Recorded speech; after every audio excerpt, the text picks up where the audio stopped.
రాష్ట్ర అభివృద్ధి సంక్షేమం ముఖ్యమంత్రి చంద్రబాబు వల్లే సాధ్యమని కోవూరు ఎమ్మెల్యే వేమిరెడ్డి ప్రశాంతిరెడ్డి అన్నారు.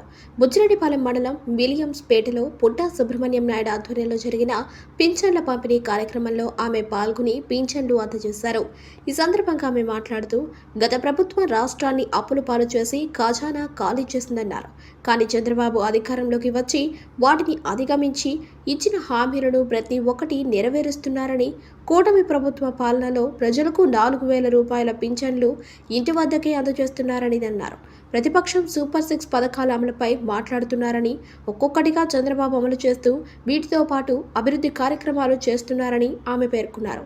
గ్రామంలో ప్రజల సమస్యలు అధికారులు కానీ నాయకులు కానీ పరిష్కరించకుంటే తమ దృష్టికి తీసుకురావాలన్నారు. అలాగే సచివాలయ సిబ్బంది ప్రజల సమస్యలపై పనిచేయాలని, లేకుంటే వారిపై చర్యలు తీసుకుంటామని హెచ్చరించారు.